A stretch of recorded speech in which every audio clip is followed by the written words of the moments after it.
Here's Craig Berube. It's obviously not good enough when he's talking about the Matthews line. I don't feel like they have any sustained pressure in the offensive zone.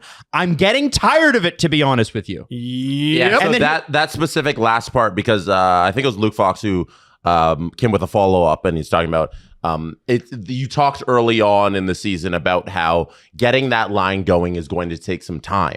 And Craig Berube stopped the question a little bit short and interjections like, I'm getting tired of that. Like, yeah, I know it's going to take some time for everything to gel, but I'm getting tired of the time it's taking. You can tell based on his decisions. Next game, it's 10% of the way through the season.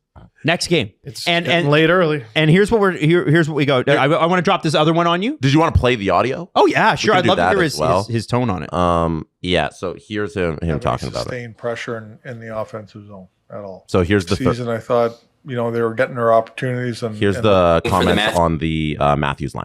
Matthews line to get it kind of rolling. Yeah, that's a good question. I mean, I think early on in the season, I thought, they were getting their opportunities and looking pretty good. Now it's like, it's obviously not good enough. I don't feel like they have any sustained pressure in the offensive zone at all. It's one and done or out, or they don't have any sustained pressure in the offensive zone. That's what I see. I'm sorry. You said at the start of the year that might be a long process of experimentation. Well, it could be, but I'm getting tired of it, to be honest with you. So let's mention the Devils real quick. So pause it there. That I've watched Craig Berube talk in person a lot. Like it's over the last one season and now 7 games that we've had credentials. He said a lot to us, and I think this might have been the most honest he's ever been. I don't think because he says a lot, but he also doesn't show everything he's got, right? Doesn't show his cards. Yeah. But he's also very honest in what he says the majority of the time. But here he was honest from an emotional standpoint. It seemed more like, I don't usually share this with you, but here is more insight into how I'm feeling about that line in a more directly honest way. And him just saying, I'm getting tired is a revelation from Berube and a true assessment of this team. It's concerning to me because I went thermonuclear game 6 and game 7 was arguably worse. And I'm like, okay, well, I can't do that every game. And the more I thought about it, in just how awful they looked, I was like, okay, well, what was awful? Let's look at the second line. Well, no, I like them. I think Michelli's playing all right. Tavares is playing really well. Willie is one of the league leaders in points, even though, goals are a little harder to come. Still not shooting enough, but yeah. No, he's not. He's not. But is it at least adequate? Mm-hmm. Yeah. Okay. Who else is punching a little bit above their weight? Benoit's coming around a little bit. Yell is playing fantastic. And then I look at the first line. And what don't I like about it? Well, it's a rotating cast of guys they just do not trust. And straight up do not trust defensively for sure. Michelli is not out there in those situations, and he's gone. Cowan is not out there in those situations, and he's gone. Robertson was briefly out there last night, and he's never out there in those situations, and so he's gone. Domi is never out there in those situations, and somehow that was his first time on that line, and he's gone. Am I forgetting anyone? Oh, Yarncroke. Willie they brought up. I kind of wish they would stop. Oh, yeah? I kind of wish they would stop because Tavares and him look good. I think it's weakening what he's doing. Huh. I think it's taking away from a strength to address a weakness. And sometimes it works. Other times it actually, it makes you weaker.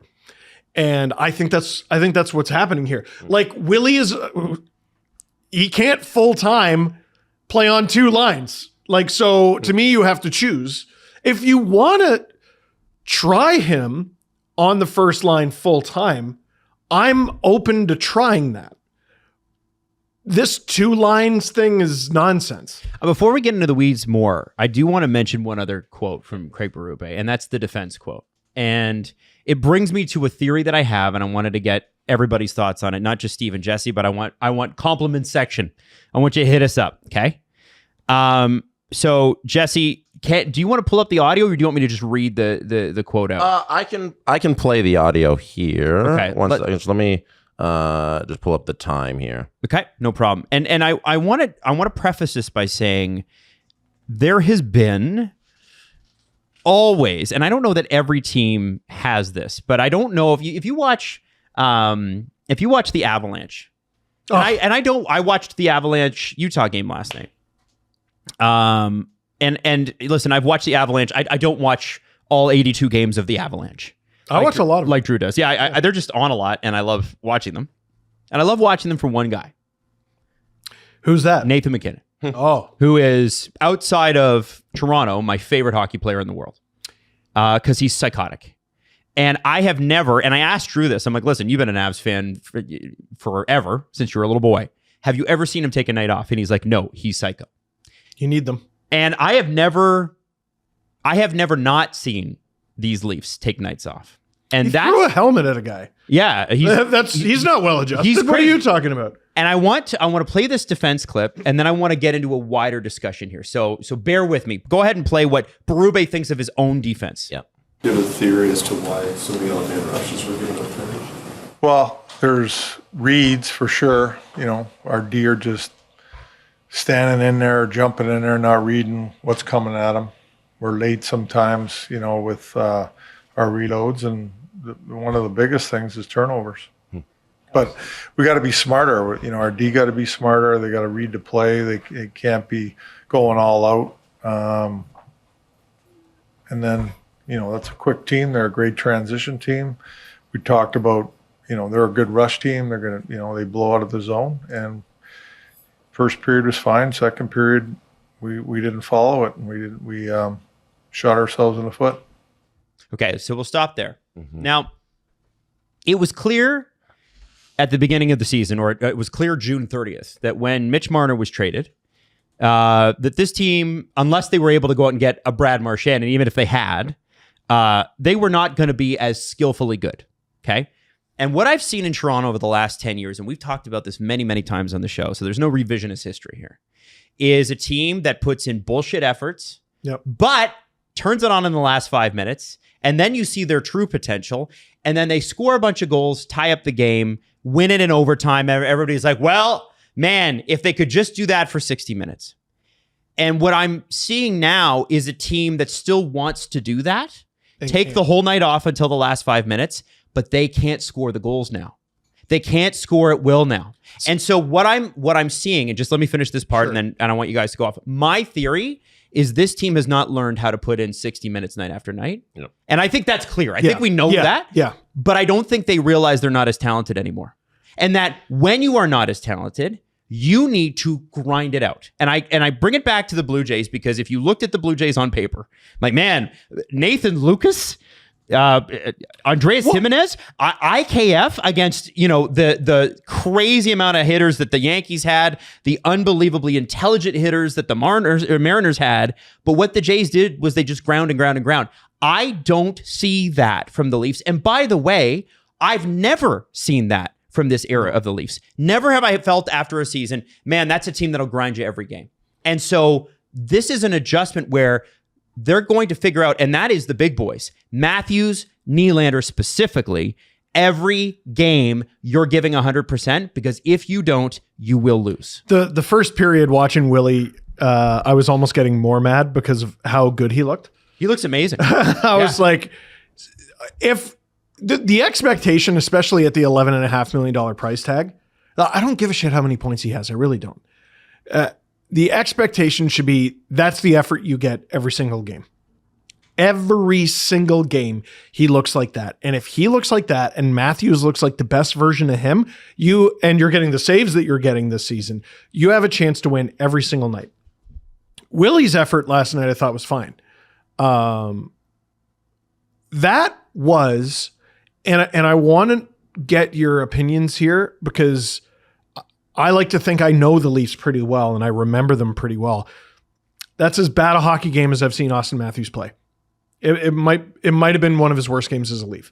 He doesn't shoot anymore. He doesn't do anything anymore. Like, you know, the emphasis is on the first line, And, you know, people are going to bring up Marner because they're lazy. I think Matthew Nyes looks fine. Yeah, I do too. I like his hands. I like his effort. You see it every night. Teams have to put 2-3 guys on him just to get the puck off him in the neutral zone. Like, it's awesome. I love watching him play. People last night when I asked for questions and just texting people, you used to be afraid when Matthews got the puck. Or you got excited when Matthews got the puck. Leaf fans got excited because every single time he got it, it had a chance to go in. He had that slingshot, snap, pull shot. You know what I mean? Pull it back and the goalie would just not even know where it was going. And it was so accurate, so quick. He is a random man out there. That is a random man skating around. That is Ryan O'Reilly with less grit and better hands. How? He's never been that. Ever. And even last year, I defended the hell out of him last year because he wasn't scoring nearly as much. But I was like, guys, he's hitting everyone. He's blocking lots of shots. He's playing incredible defense. And if you look at it, even though his goals are down, he's scoring at a 94-point pace. This is still an elite player. Early in the Panthers series, he was crushing Barkov. He was crushing him. And then they made the switch and that was it. He's a random man out there. And yeah, he lost his number one setup man. He scored long before that guy got there. He scored in games without him. He looked dangerous in games without him. He doesn't look dangerous anymore. That's a random guy. That's some human. Jesse? Yeah, I think if you watch that game, you isolate on Matthews and then you listen to Craig Berube's assessment of that top line and them not getting sustained pressure in the offensive zone. I think it's a lot on just how Auston's playing right now. And it's not hockey that's going to be a winning style of hockey at the NHL level because he keeps trying to go through guys. He keeps trying to do the kind of just minor league thing of where you're out on the ice with your friends, you're going through him, trying to dangle around, and he's not playing any sort of hockey that looks like an NHL style of the game, right? It's I don't want to call it lazy, but he's trying to just, I don't know, play an all-star format of hockey. I don't know what's happened in his mentality. It's lazy in the brain. Yeah. It's not lazy physically, it's lazy in the brain. The first player who comes to mind that reminds me of is Nazem Kadri when he was with the Marlies, in the AHL. Because you would see him 1 out of 5 times pull off a crazy windmill deke. And you're like, why isn't this guy in the NHL? And then you'd see him try it 4, 5, 6 other times and fail, and the puck goes the other way. And you're like, oh, that's why. Because he hasn't learned. And now we got Matthews a decade into his career, scoring at a higher career rate than Alexander Ovechkin, and he's turned into a pumpkin. And your third line having a better performance, your fourth line grinding it out, your D making better reads, getting saves every night, that is not going to fix the fact that your number one center, who is supposed to be one of the biggest stars in the league, looks below mediocre. Last night, specifically, it felt like a night where he thought he could try different stuff. I don't know if you guys just caught it, but he kept trying to do little fancy plays. He kept trying to get really cute with everything on the ice. He did the between the legs fake move. There was one time he tried to flip the puck over the defenseman who was coming at him. And every time the puck was on his stick, it didn't last very long because he was treating the players in front of him like they were the pylons on the ice, where it's, I'm going to try this little move and see if I can get around, go shoot on the backup goalie who's there in practice. And it didn't feel like he was trying to play last night to win as a team and win that game. You're not at a skill skate, Auston. Yeah, you're in the middle of an NHL game. A night off where he came in and was like, I'm just going to try different stuff. And I was like, you can't be doing this coming off of that loss on Seattle. You can't be doing this at the NHL level here where there's a microscope on you every single night because you're Auston Matthews. It was an ugly game from him. Oh boy. There's just, you could have hated everything about that game. And I think it was worse than the game against Seattle. Stolarz, let's go back so we can talk about the context of it. Stolarz gets crushed twice and gives some quotes after the game, and it's a very obvious cry for help. The other goalie has an easy time. I do not. They're outworking us. Well, who's us? It's not you. You're not digging in the corners. You're not doing the breakouts. You're not, you're calling out your teammates. They put forth a softer effort. They didn't hit a thing. They didn't try to fight anybody.